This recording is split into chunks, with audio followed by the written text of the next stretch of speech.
पाकिस्तान तहरीक-ए-इंसाफ में क़यादत का फुक़दान। बानी पाकिस्तान तहरीक-ए-इंसाफ की बेएतबारी मुज़ाकरात में सबसे बड़ी रुकावट बन गई। इंतशारी जमात पाकिस्तान तहरीक-ए-इंसाफ और उसका बानी हर अहम कौमी उमूर को मुतनाज़ा बनाकर सियासी पॉइंट स्कोरिंग करने की कोशिश करते हैं। अब यही अमल इसी जमात के साथ भी हो रहा है। इस वक्त पाकिस्तान तहरीक-ए-इंसाफ या उसका बानी कोई भी फैसला करते हैं तो बाहर से नहीं बल्कि अंदर से ही उसे मुतनाज़ा बना दिया जाता है, क्योंकि पाकिस्तान तहरीक-ए-इंसाफ में खलफिशार और तकसीम इस कदर बढ़ चुकी है कि कोई भी मामला हो, जमात का हर ग्रुप अपना अपना बयान देकर उसे मुतनाज़ा बना देता है। इसकी सबसे बड़ी मिसाल इस वक्त बानी पाकिस्तान तहरीक-ए-इंसाफ के हवाले से एस्टेब्लिशमेंट से राब्तों की है, जिसके बारे में आजम सवाती ने कुरान पर हल्फ देकर नया पिंडोरा बॉक्स खोल दिया।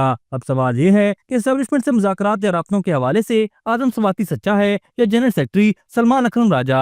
आजम सवाती कहता है कि उन्हें बानी पाकिस्तान तहरीक-ए-इंसाफ ने एस्टेब्लिशमेंट से बात करने के लिए कहा है, जबकि सलमान अकरम राजा कहता है कि आजम सवाती की बातचीत या दावे का पाकिस्तान तहरीक-ए-इंसाफ से कोई ताल्लुक नहीं। यहाँ सलमान अकरम राजा से सादा सा सवाल ये है कि अगर बानी पाकिस्तान तहरीक-ए-इंसाफ ने आजम सवाती से एस्टेब्लिशमेंट से बात करने का कहा है और अगर बानी पाकिस्तान तहरीक-ए-इंसाफ की हिदायत अगर जमात की हिदायत नहीं, तो क्या बानी का अब पाकिस्तान तहरीक-ए-इंसाफ से कोई ताल्लुक नहीं है? इस सारी सूरत हाल से कतई नजर हकीकत ये है कि अभी तक एस्टेब्लिशमेंट की जानिब से कोई जवाब नहीं आया।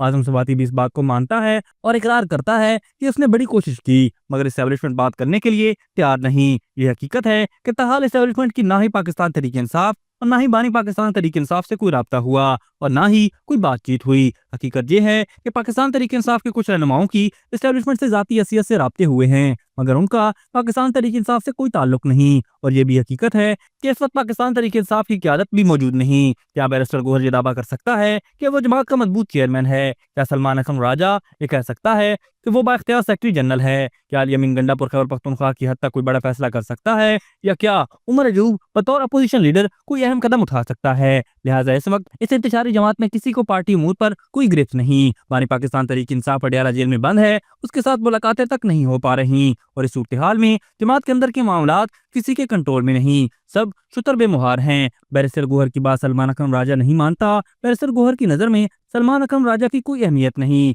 जमात के अंदर इख्तिलाफात इस कदर बढ़ चुके हैं कि हकीकत में जुनैद अकबर जो खैबर पख्तूनख्वा में कन्वेंशन कर रहा है, वो तो सबके सब एक तरह से अली अमीन गंडापुर के खिलाफ हैं। करक में होने वाले कन्वेंशन में बैरिस्टर साहब के खिलाफ भी लोगों ने प्ले कार्ड उठा रखे थे। अब सूरत हाल ये है कि एक बंदा भी ऐसा नहीं जो बानी पाकिस्तान तहरीक-ए-इंसाफ का गारंटर बन सके। इन हालात में बानी पाकिस्तान तहरीक-ए-इंसाफ खुद अपनी गारंटी नहीं दे सकता, क्योंकि इसकी डोरें दरअसल बैरूनी ताकतों के हाथ में हैं। इसमें कोई शक व शुबा नहीं जो आजम सवाती इस वक्त बात कर रहा है। कल बानी पाकिस्तान तहरीक-ए-इंसाफ इससे भी मुकर जाए कि नहीं, मैंने तो ऐसा कुछ नहीं कहा। लिहाजा इस वक्त अगर बानी पाकिस्तान तहरीक-ए-इंसाफ की बात मान भी लेते हैं तो कोई कुछ नहीं कह सकता कि वो इस बात पर कायम भी रह सकेगा या नहीं। बानी पाकिस्तान तहरीक-ए-इंसाफ झूठ और झूठन का बादशाह है, इसलिए मुज़ाकरात की बात अब तक कोई खास आगे नहीं बढ़ सकी। अपनी जमात के अंदर और दीगर हलकों में तो बानी पाकिस्तान तहरीक-ए-इंसाफ का झूठ और झूठन साबित शुदा है और यही वजह है कि जमीयत उलमा इस्लाम पे जिसके साथ पाकिस्तान तहरीक-ए-इंसाफ मिलकर कोई बड़ी एहतजाजी तहरीक चलाना चाहती है, उसमें भी बड़ी रुकावट गारंटी की है, क्योंकि जमीयत उलमा इस्लाम पे की शर्त है कि जो कुछ भी तय पाएगा